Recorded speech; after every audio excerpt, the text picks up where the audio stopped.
அன்பானவர்களே, அன்பு வணக்கங்கள். மனம் மாறினால் குணங்கள் மாறிப்போம். நம்மிடையே எப்படிப்பட்ட குணங்கள் எல்லாம் இருக்கிறது? அவன் கோபக்காரன்பா சொல்றாங்கல்ல, கோபம் என்பது ஒரு குணம். அவன் காம கொடூரம்பா, காமம் என்பது ஒரு குணம். அவன் பேராசக்காரன்பா, பேராசை என்பது ஒரு குணம். அவன் வஞ்சம் தீக்கிறவன்பா, வஞ்சம் என்பது ஒரு குணம். அவன் ஏமாற்றுக்காரன், அது ஒரு குணம். இப்படி மனிதர்களிடையே தேவையில்லாத குணங்கள் எவ்வளவு இருக்குது பாருங்க. மனிதன் என்ன பண்றான்? ஆக்ரோஷமான விலங்குகளை அழைத்து வந்து அதற்கு பயிற்சி கொடுத்து அதனுடைய இயற்கையான குணத்தை மாற்றி அதை சாந்தமாக மாற்றுகிறான். புலி, சிங்கம், கரடி, யானை, குதிரை, இப்படி மிருகங்களுடைய இயற்கை குணங்களிலிருந்து மனிதன் அதற்கு பயிற்சிகளை தந்து தந்து அதை பழக்கி அதை அடிமை போல சாந்தமான குணங்களாக அதை மாற்றுகிறான் இல்லையா? சர்க்கஸ்ல சிங்கமும் புலியும் அவன் சொல்றது செய்யுது. அதே போல யானை பாகம் சொல்வதையெல்லாம் செய்யுது. குதிரை, அடக்க முடியாத குதிரையை கூட அதனுடைய ஆக்ரோஷமான குணத்தை மாற்றி சாந்தமா மாற்றிடுறான். மிருகங்களுடைய குணங்களை எல்லாம் மாற்றுகின்ற மனிதன் தன்னுடைய குணங்களை மாற்றிக்கொள்ள முடியுமா? முடியாதா? முடியும்.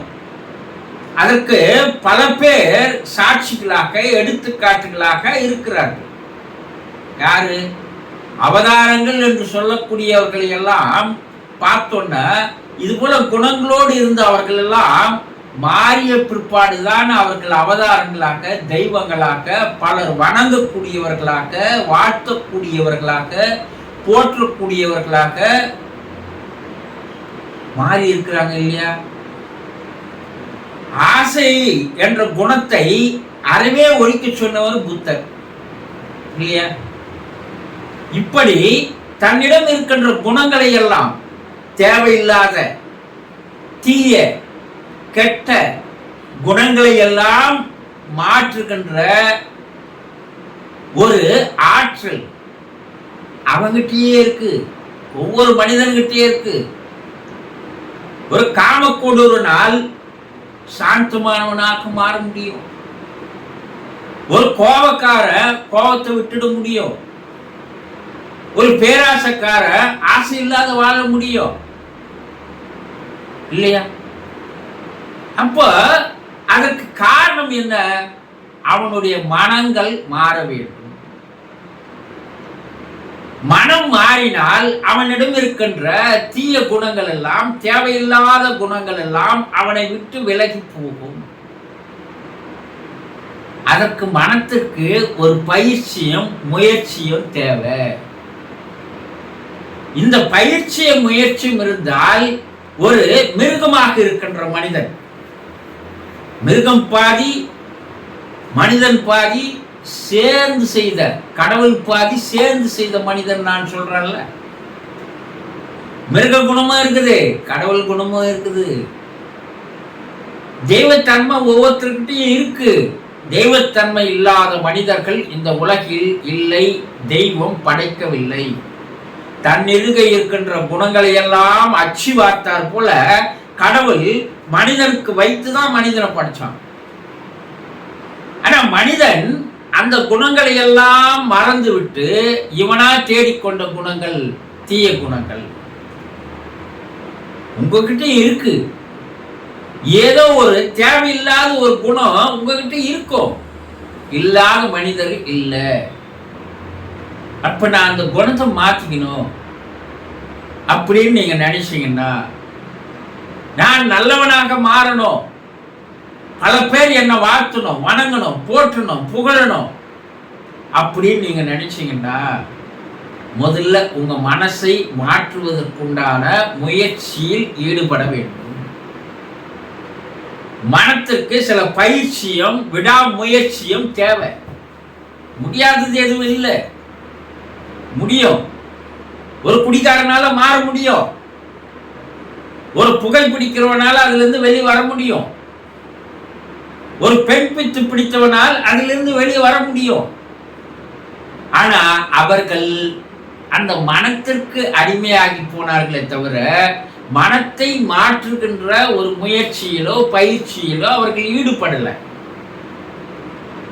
அப்போ உங்ககிட்ட இருக்கின்ற தீய குணங்கள் அதை மாற்ற வேண்டும் என்ற ஆசை இருக்குது இல்லையா? நான் கோவக்காரன் தான்பா, அந்த கோவத்தை விட்டுணும்னு நான் நினைக்கிறேன், ஆனா முடியல. நான் காமக்காரன் தான்பா, அதை விட்டுணும்னு நினைக்கிறேன், ஆனா முடியல. இப்படி சொல்றவங்களை நிறைய பேர் பார்த்துருப்பீங்க. ஏன் முடியல? அந்த மனத்திற்கு ஒரு பயிற்சி ஒரு முயற்சி தராததால் தான் இந்த நிலை என்பதை புரிந்து கொண்டால், உங்களிடம் இருக்கின்ற தீய குணங்களை எல்லாம் நீங்கள் கலைந்து விட்டு உங்களாலேயும் ஒரு மனித நிலையிலிருந்து மாமனித நிலைக்கு உயர்ந்து அதிலிருந்து நீங்கள் மேலும் உயரக்கூடிய நிலைக்கு வந்து மகேசனாக மாறலாம்.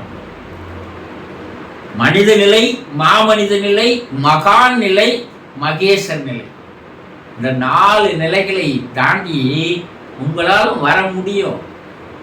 அதற்கு உங்கள் மனத்திற்கு சில பயிற்சிகளை சில முயற்சிகளை செய்து பாருங்கள். அந்த பயிற்சி முயற்சியை தொடர்ந்து செய்தால் உங்களாலும் மாற முடியும். புரிந்து கொண்டீர்களா? சந்தோஷம்.